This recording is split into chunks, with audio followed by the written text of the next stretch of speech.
Greetings! In our last video, we engaged in a philosophical discussion regarding the nature of personal and corporate worship experiences. I purposefully wanted you to imagine a coffee table discussion in the first video that included apologists, aesthetic philosophers, social psychologists, anthropologists, and yes, of course, future ministers. We increasingly move toward the perspective of future ministers who will be responsible for shaping liturgy in their local church, or who will play some role in participating in such shaping or overseeing such shaping. I would encourage you to keep in mind, particularly if you don't think that worship leadership engagement will be associated with your calling, that you may be quite surprised at the range of roles you play in a lifetime of ministry. For example, it is quite possible that a children's minister at some point in his or her ministry will be asked to be on a team that helps shape or evaluate corporate worship.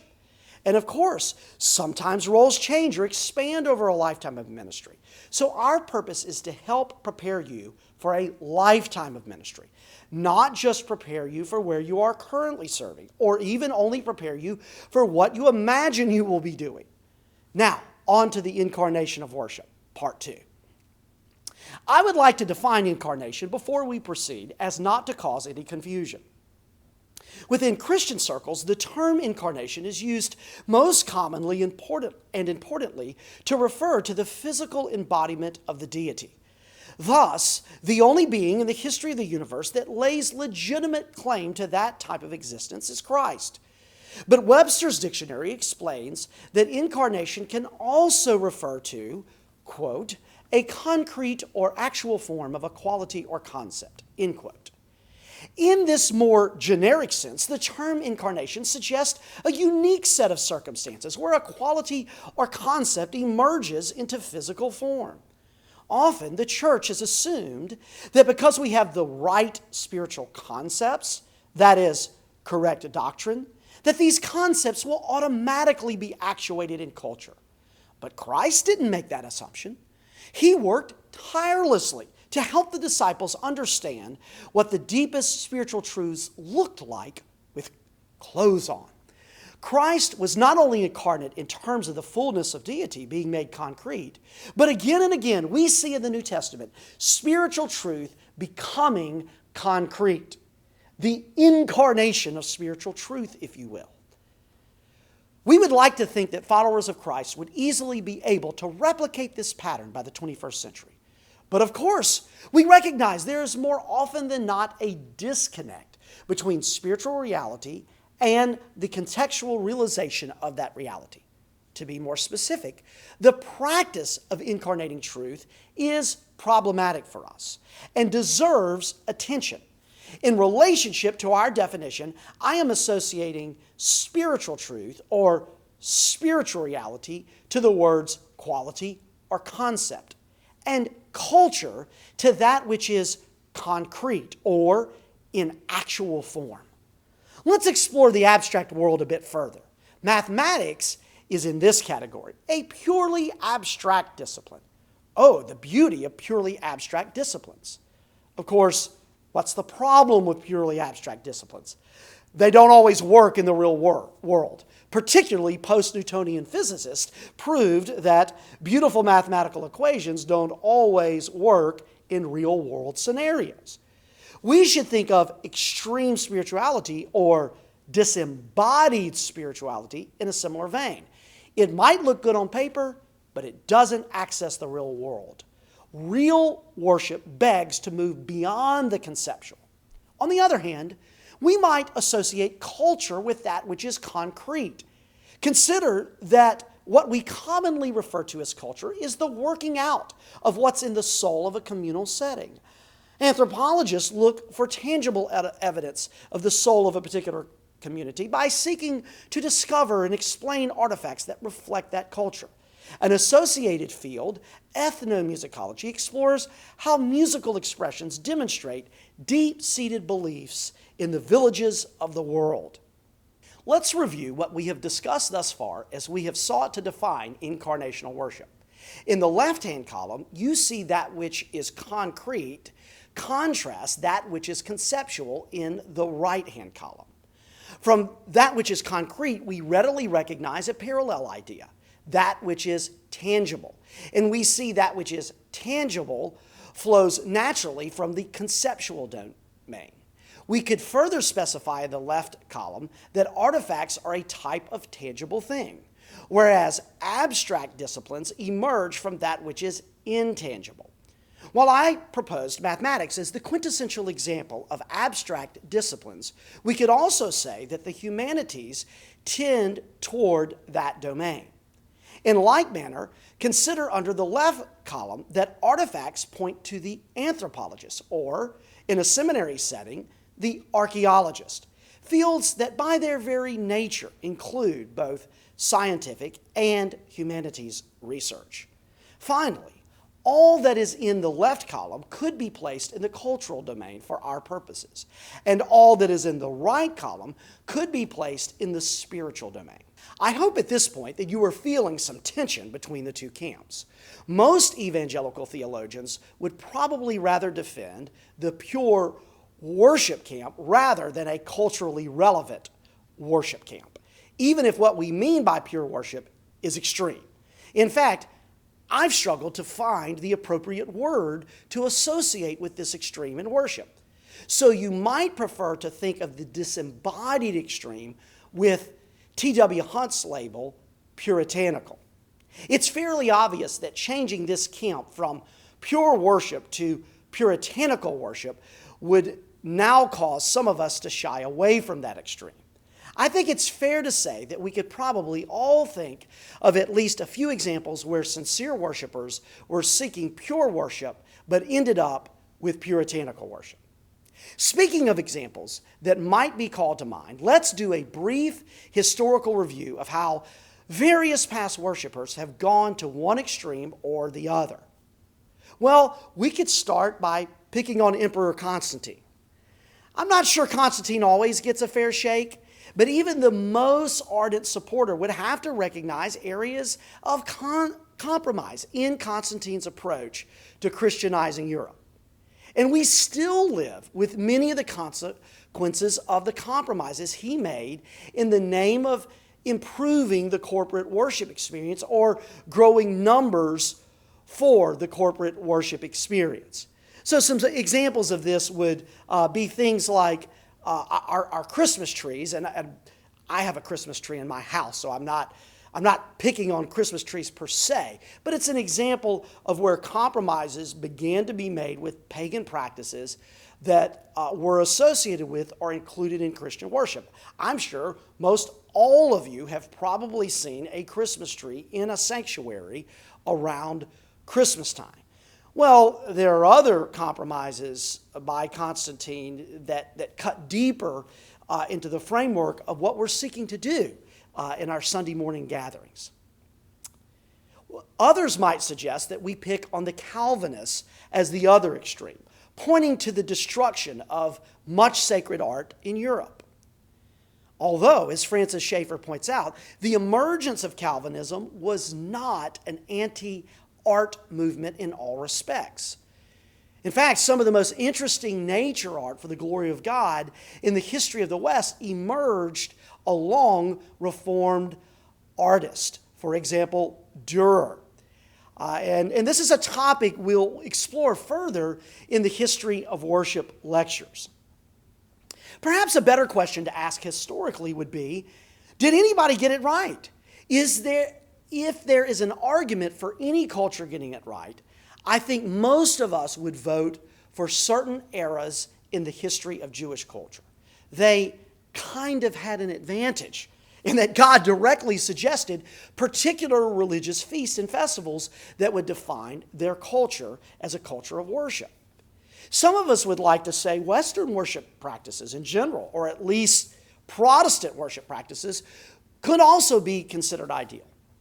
But do Paul's teachings allow us to view a particular cultural perspective on proper worship as authoritative? As we mentioned in the first video, if Paul refused to place authoritative status on Jewish practices, why would we think Paul, or the Father for that matter, would place elevated status on Western worship practices? I think we could probably find several historical examples that might fit the criteria for what I am defining as a true incarnation of worship. But in terms of a way forward, I am going to ask you to take off your history glasses and put on your science goggles.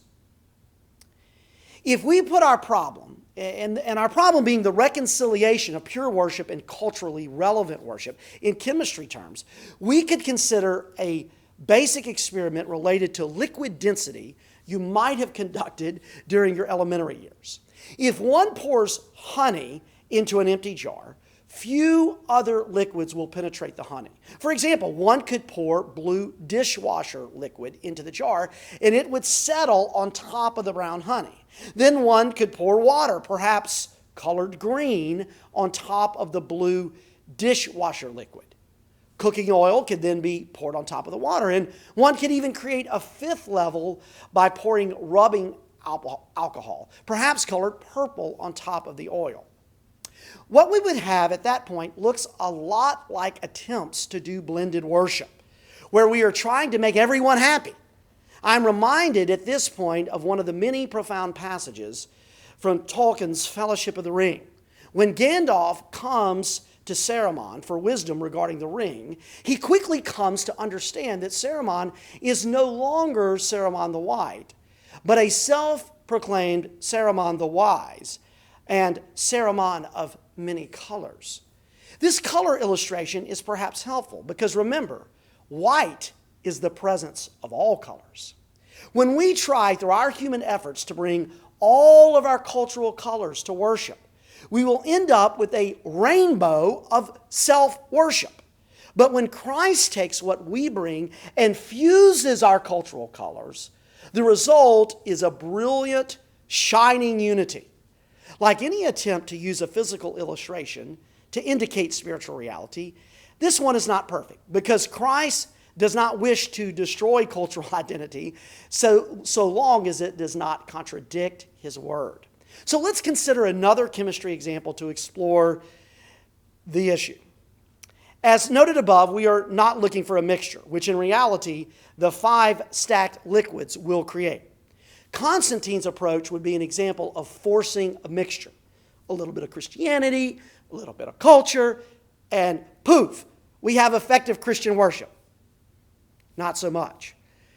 What's a better chemistry example? Perhaps a compound, or at least certain types of compounds in which the elements do not totally lose their identity.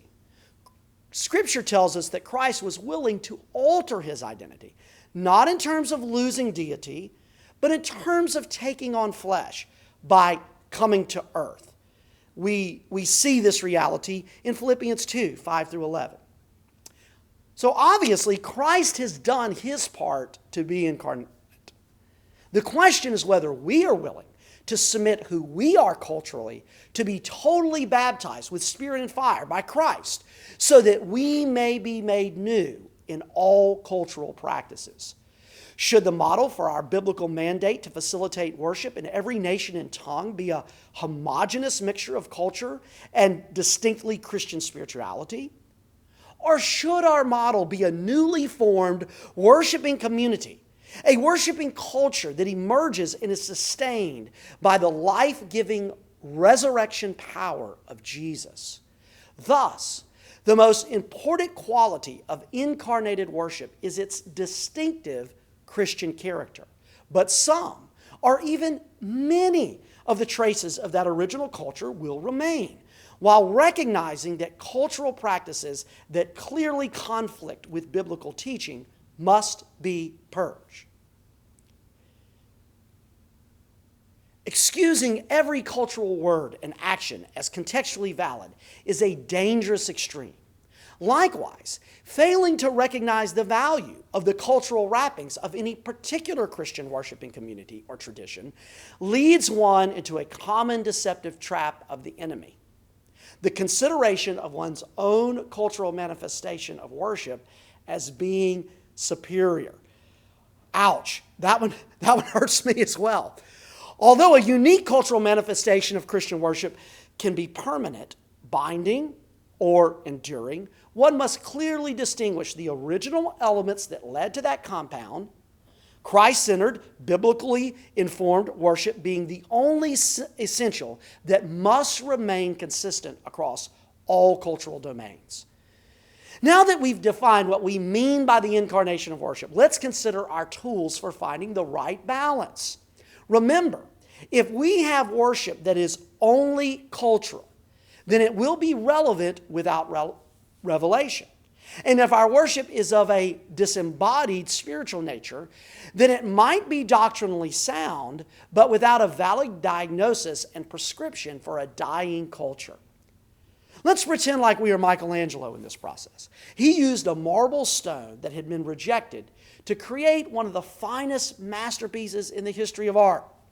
For us, what is this stone that has been rejected by the pagans of Western culture? They have rejected history. They have rejected the marriage of logical thought with biblical thought. They have rejected God's view of various cultures.